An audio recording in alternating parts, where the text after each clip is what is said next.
接下来这场演讲，讲师是来自 Doctrine 的执行长 Iain Garner， 题目为进攻欧美市场，如何把游戏卖到台湾与中国之外。Hello, everybody. I am here to do a talk for you about how to invade the West, which really means how to prepare for a global launch. But I thought invading the West was a little bit catchier. Who am I?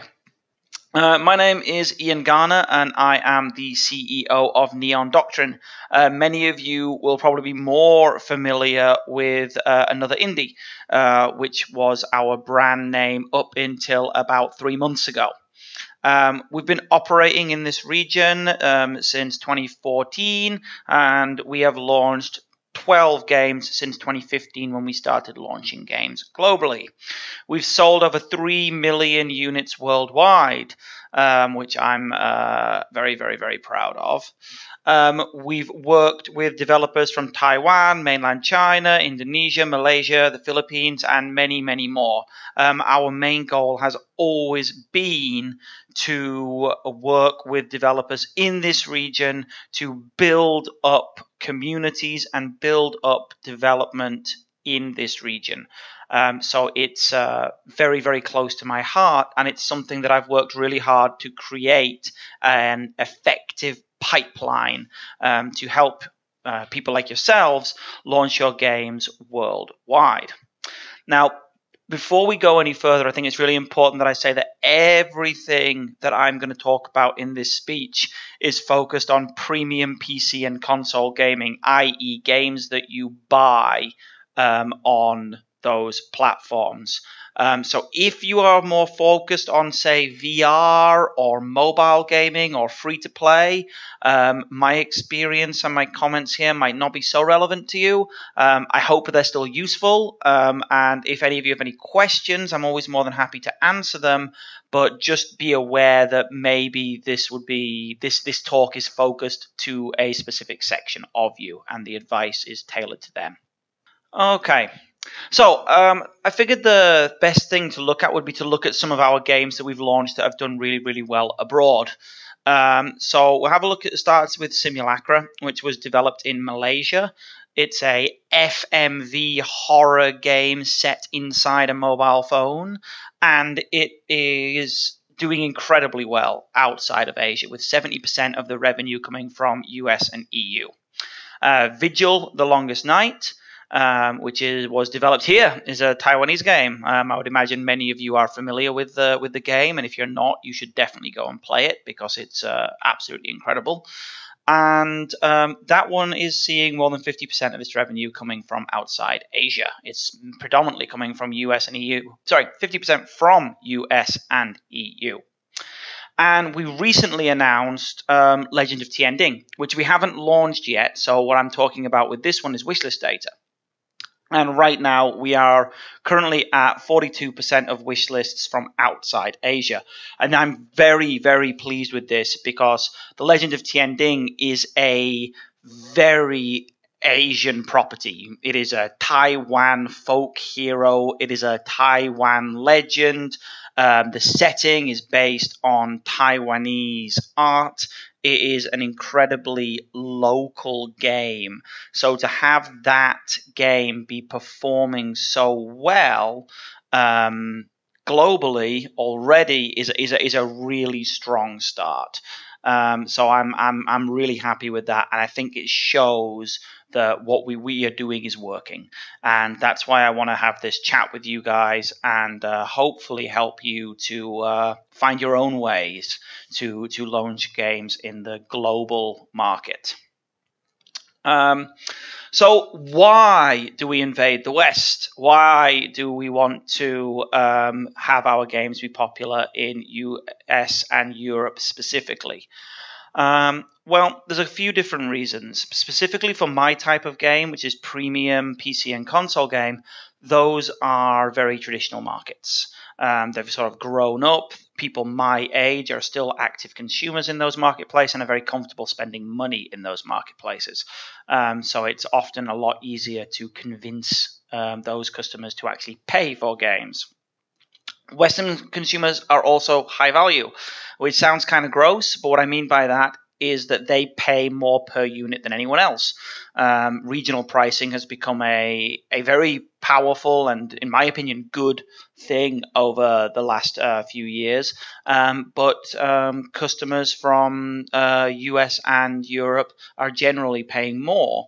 And that's great. It means that they are, we should be making sure that we are appealing to those audiences and getting the revenue from those places.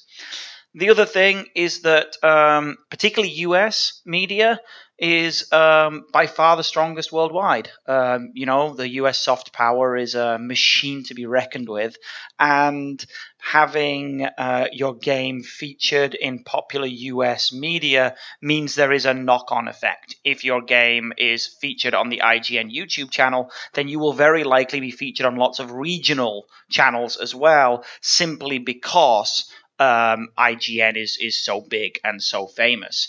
So there's a real knock-on effect globally from succeeding in these regions. Like you do well in the US and Europe, you tend to do well in other regions as well.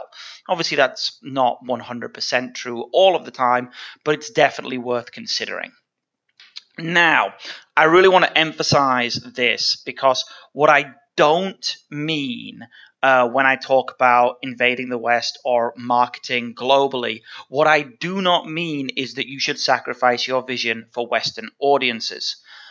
This is something that I am constantly fighting against with developers in this region who believe a lot of the time that if they make games that are very Asia focused or representing Asian culture, that the Western market will not accept it.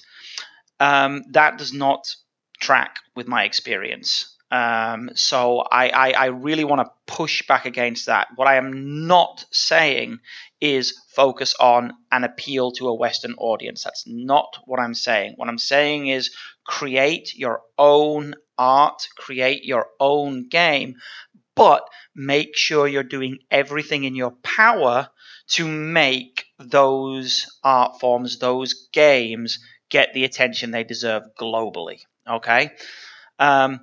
Your community and your local community and your local customers should also not be ignored. If there's one thing that I've learned from being in Taiwan for the last 4 years, is that the Taiwanese consumers are incredibly passionate about supporting local games. Vigil was supported locally. Other games that we've worked with have been supported locally, and it's something that I've seen again and again and again with really promising indie games being propped up and initially being given the capital by local investors, by local crowdfunding, by local enthusiasm and passion. So you should not be ignoring your local community in favor of a global community. These two things go hand in hand, and it's really important to emphasize that. So make sure that you're not just focusing exclusively on the Western market. Make sure you are taking care of your local market as well. And remember that your local culture, your local art can be appreciated globally. People like to learn about other cultures. There is this perception that foreigners, specifically white foreigners, will not play games that are not set in their worlds, their realms, their legends, their culture. And that does not seem to track. So I would say just focus on making awesome games, whatever inspires you to do that, and make sure that you're launching them with a global mindset. So here are some things that I think you guys should be focusing on. Number one, localization. Do your English good, because this has been a theme with games coming from this region. And I'm still not 100% sure how this is happening. But after living in Taiwan for a few years, I can say there's no reason it should be happening. And we'll talk about that more in the future. Marketing. I know developers really don't like to market. You know, this is a game developers forum, and you do not want to learn about marketing. You want to learn about making your games. I get that. I understand that. You still got to market your game. If you don't market your game, if you just put it up on a platform with no fanfare, no buzz, no nothing, it will not succeed. And I've seen this 100 times over the last 5 years. I've seen incredibly talented studios make really cool games that just totally flop. And it breaks my heart every single time. So part of what I'm doing here today is just trying to raise awareness of how you can do this. And the other thing is community building, which I'm not even really going to touch on in this speech because my colleague, who I'll give you his details of at the end, is also doing a talk at TGDF, which is exclusively on community building. So between the two of us, I think we have you covered. And again, if you've got any questions or queries, we're both very open to talking with you. So, localization best practices. This is a bit of a word dump because I'm assuming that some of you are going to download this and use it later. One thing that you can't do is leave English to the last minute and leave it as a side thought. For better or worse, English is the global language, and appealing to people who speak English is essential.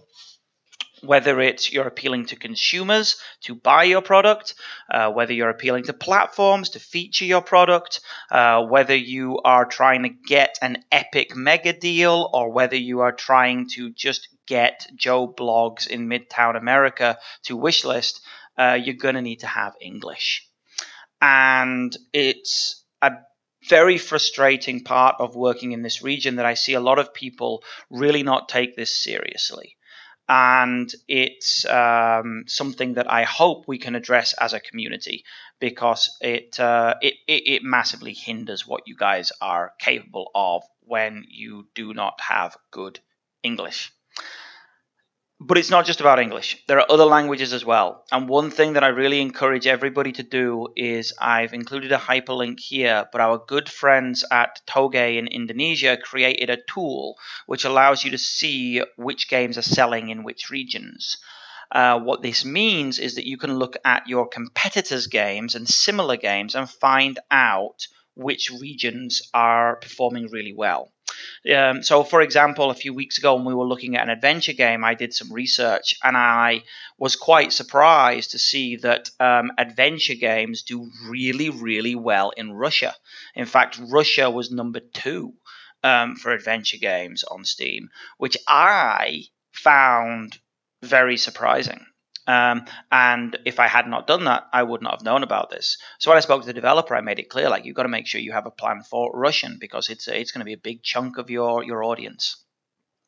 So make sure you're doing that. Make sure you're checking to see how many languages you need to do. Now, if you're at the beginning of a project, what I would advise you to do right now is start planning for localization from day one.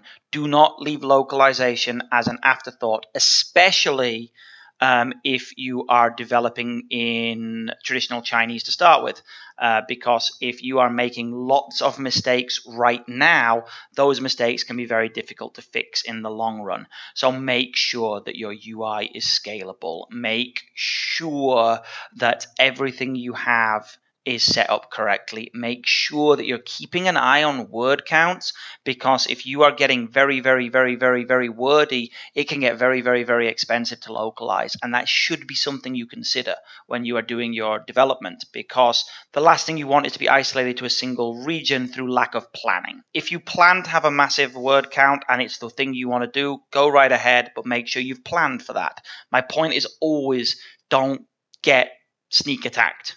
If you are making that plan, stick with that plan, but make sure that it's your choice and not that you end up accidentally in there through no fault of your own. The other thing is localize your Steam page immediately. When your Steam page goes live, you should have English, and your English should be good. Now, this is when we're on to the third point. Don't do a bad job. Your friend who got good marks in English at school is not a solution for your localization issue. They cannot write in the way that you think that they can. Your colleague who lived in America for a year cannot do English in the way that you need him to do for a project like a video game. You need to hire a professional to do this properly. Okay? Now, I do not necessarily mean that you need to hire somebody incredibly expensive to localize your whole game. What you can do is localize it locally and then hire American proofreaders or UK proofreaders or some native-speaking proofreaders to get this done. Okay? I personally work with incredibly talented proofreaders who cost me about $50 an hour and can edit games incredibly quickly. So for maybe $500 to $1,000, you can have your game proofread by very, very, very experienced people who will do a good job.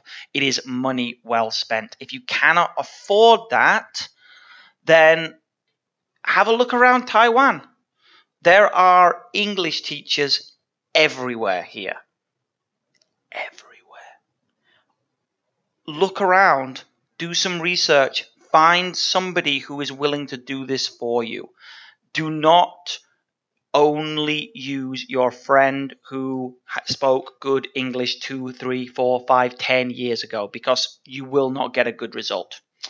The other thing to remember as well is you need to make sure that all your English is good.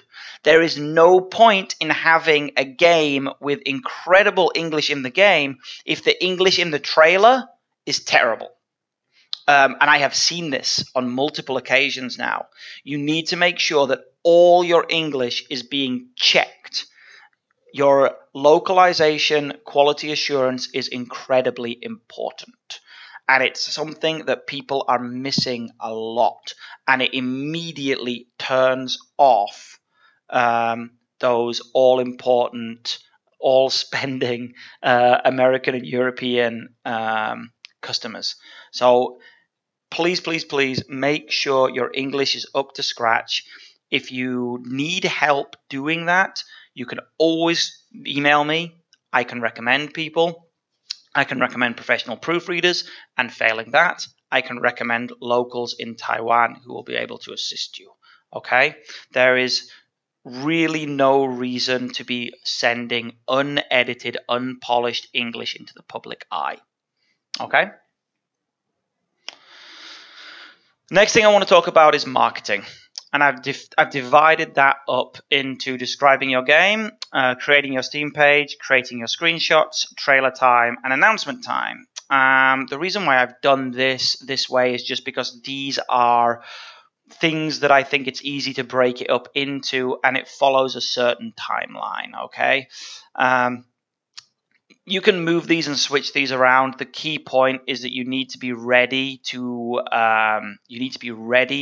do this and have all these set up before that final announcement time. Before you are like really going out and marketing your game, you need to have all these other things ready to go. Okay. So describing your game, and this, I think, in all fairness, you should be learning to do in your native language as well as in English, because I do meet a lot of developers that even in the native languages struggle to describe their own games. So let me just give you this scenario, okay? You are at Taipei Game Show, And Gabe Newell has, for the first time ever, decided to attend Taipei Game Show.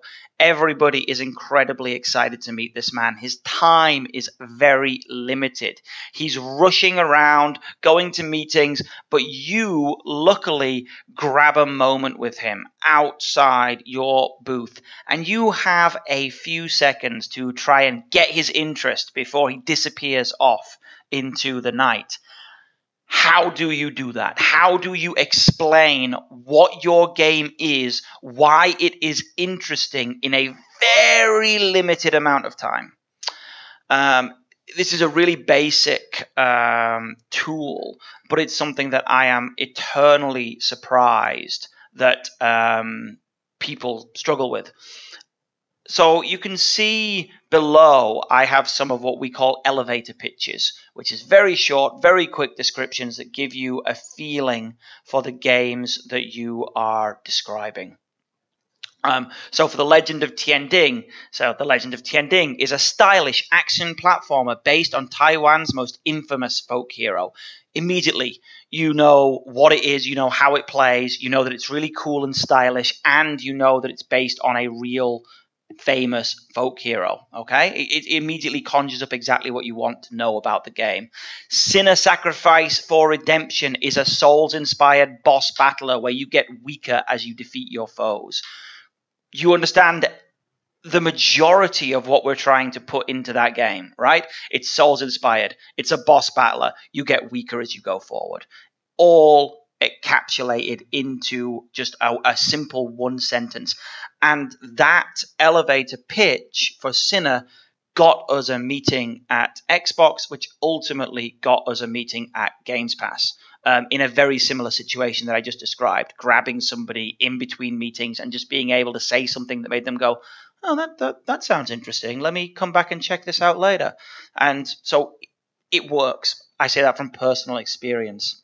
Yuppie Psycho is a first day, first job survival horror. Whoa, very catchy, very weird. A job in a first day, first job, and a survival horror? That's weird. You're interested. Yes.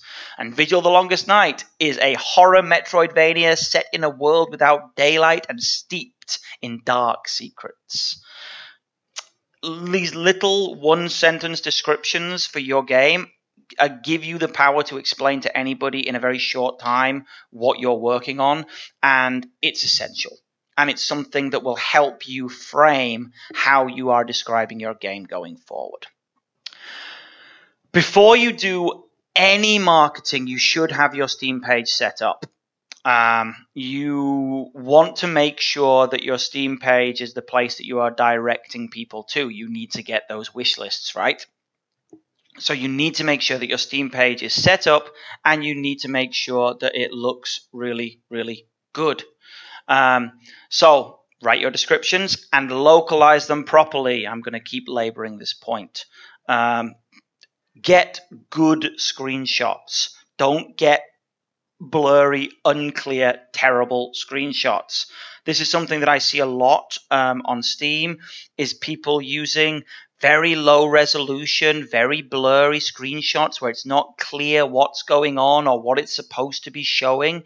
And, you know, it just doesn't look good. You need to make sure that you are really putting your best foot forward on your Steam page. It is one of the only things that you can measure to see how well you are doing. You can see how many people are visiting your page, how many people are wishlisting your page. From there, you can use different math to figure out what your expected purchases are going to be. It is incredibly important to have this all set up and be ready to go. You can't afford to do otherwise. Another thing that I want to just labor, and this is not just for Steam, this is for basically everything, for press kits and everything else, please stop using 1080p screenshots. 1080p was the industry standard 10 years ago. Can you think of any other video game industry standard that stayed the same for 10 years? I mean, we've gone through 2 generations of video games consoles since 1080p was the norm.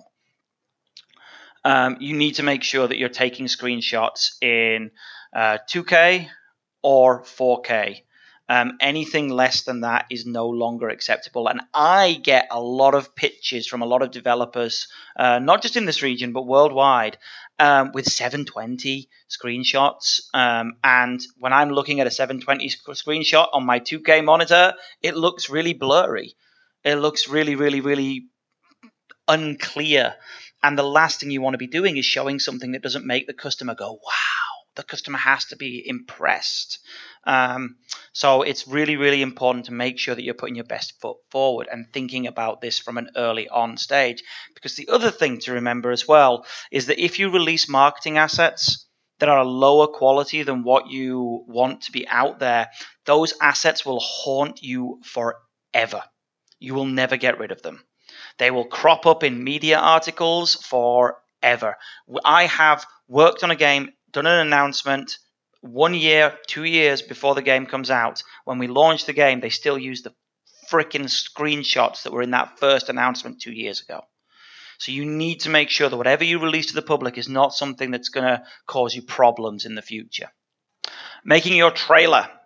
This, I think, is one of the weakest things that I see, not just in this region, but in developers in general.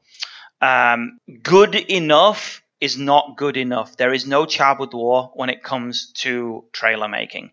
Your trailer is your single most important marketing asset. You will be able to use it repeatedly. You will be able to put it up on social media. You will be able to cut it into GIFs. You will be able to use it for various showcases. You will be able to use it whenever and wherever you can. It is a really, really awesome, powerful thing that you need to invest time, energy, and probably money into it. You will be using this not just for customer-facing things, but also for platforms. If you're wanting to get featured on Nintendo's YouTube, if you're wanting to get featured in Xbox Wire, if you're hoping to get a tweet from PlayStation, then you better have a really good trailer to show them, to show that you have your ducks in a row, that you have your skin in the game. It has been our #1 driver of wish lists and interactions. Trailers. I've had trailers featured in Nintendo Indie World. I've had trailers featured on Nintendo YouTube, PlayStation YouTube, Xbox YouTube. We've had short pieces of trailers featured in Steam events. I have had trailers all over the place. We got the Legend of Tiending trailer, which is amazing, by the way, on the front of IGN. It is incredibly important to have a very good trailer. And as a result, you need to make sure that it's localized. Don't release a trailer with bad English. Don't do it. There's no reason. A trailer usually only has 1 or 2 lines of English. There is no reason why that should be misspelled. Double check, triple check, third check. Do not let these little mistakes haunt you forever. The other thing to be aware of as well is that trailer making and video editing are not the same thing. Somebody can be an amazing video editor, but not be an amazing trailer editor. Creating a trailer is a very specific skill set. It is a specific visual language that allows you to portray something to customers that is difficult to understand. So I strongly recommend that you speak to people who are specifically engaged in the art of making trailers. If you do not know anybody, again, you can email me and I can make introductions depending on what you need and what your budget is. And you can also do your own research on places like Twitter, Facebook, etc. There are lots of very talented people out there who can make really good trailers, but just remember, a good trailer maker is not the same as a good video editor. Someone who can make the most amazing, beautiful 20, 30-minute short movie might not make a very good game trailer. And I know this from experience, from expensive, painful experience. And this is just really me kind of showcasing how big trailers can go. You can see we got 72,000 views just from a trailer on the Nintendo YouTube. You can see with Sinner we got 250,000 views just from the PlayStation YouTube. You can see with IGN support as well, we were over 500,000 views on a single trailer before we launched Sinner. That's just incredible impressions. And a good trailer, will cost you between $2,000 to $5,000 for something really top notch. And it is the best return you can get, providing you do a good job with your marketing. So, announcement time. Writing and sending press releases is a really tricky thing. And it's very difficult to give very specific advice because everybody's game is different. I myself have done everything from super duper serious, very business-like announcements to very jokey announcements to very creepy announcements. And we've even done physical announcements where we've sent things out to various press and publications before. So it's difficult to give any hard and fast rules. But here are some pointers that I think are very useful to include when you are making your press release. Number one, explain who you are, where you're from, and what you've done in the past, especially if you've released a video game before. Press love it when you give them more information. They love it when they can contextualize things. Introduce your game. First paragraph should be a quick summary. Just something similar to what I did with the elevator pitch, with maybe a little bit more details, but not a huge amount more details. Then afterwards, key features. Just what is it that makes your game special? Is it a level down mechanic? Is it super fast, slick 3D action? Is it a story beat? Is it a theme that you're approaching? Is it an art style? The things that you think make you separate out from other games are incredibly important for you to share. The other thing is to include a press kit with all the things that they need. You should have a bunch of screenshots. We do 10 to 20 4K screenshots. Screenshots, and more screenshots. Everybody loves screenshots.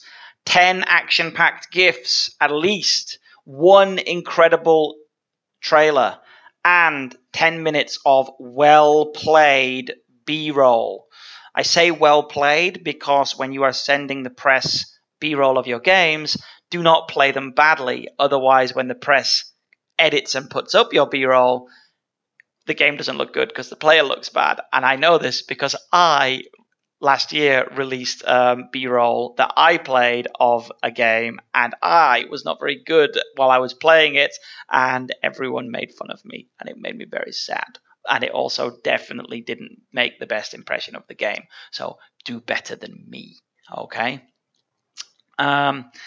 The other thing as well is to make sure that you're all prepared with things like Steam keys. How are you going to give people access? Is it beta branches? What are you going to do? How are you going to keep things safe? Are you going to do an embargo so that they can't release things before a certain date? In which case, you need to make sure that that's all very, very clear and above board. Who to send it to? I mean, the long and the short answer to this is anyone and everyone that you can get your hands on. I advise against doing big batch sends. You should address emails to the individuals, especially the individuals that you think will like your game. For example, if you know that journalist X really loves Metroidvania, then you should send an email to journalist X saying, hey, I know that you're a big fan of this type of game, and I think this is my game is going to be really interesting to you because I know you like X, Y, and Z. Here's the press kit. I would love to know any feedback. You're going to get a much better response from that than you are from just batch sending a, hi, journalist, I sent you the press kit, hope you like. People always respond better to things that are more personalized and genuine. And I do mean genuine. Be genuine. Show interest in what they like. Don't just batch send to everybody. The people you can batch send to are generic addresses. If you do not know a news outlet, do not be afraid of emailing the generic address. Something, whatever it's contact@gamespot.com, news@ign.com, whatever. we've had pretty good results with that. When we didn't know anybody and we had no idea how to get a game any PR, we emailed those people and those generic addresses, and sometimes we got responses. And from those responses, we built relationships, and from those relationships, we now get a higher likelihood of coverage because they know that we release good games. So don't be afraid to email generic addresses. Never think you're too good to email a generic address, because someone will read it and someone may respond. The other thing to do as well is just to ask people in the games industry. Like, you are making an awesome game and somebody else in Taiwan made a game that's similar that did really well. Ask them. Just say, hey, I saw your game's kind of got a similar audience to my game and you got a lot of press coverage. How did you do that? 9 times out of 10 people want to help you. Like, as a community, we get stronger together. So come to me and I will point you in the direction of people who you should hit up if I know anybody. I think everybody works better when we collaborate together. So don't be afraid to reach out. So this is where I was going to talk about community, but as I'm already out of time, I'm going to hand it over to Vlad.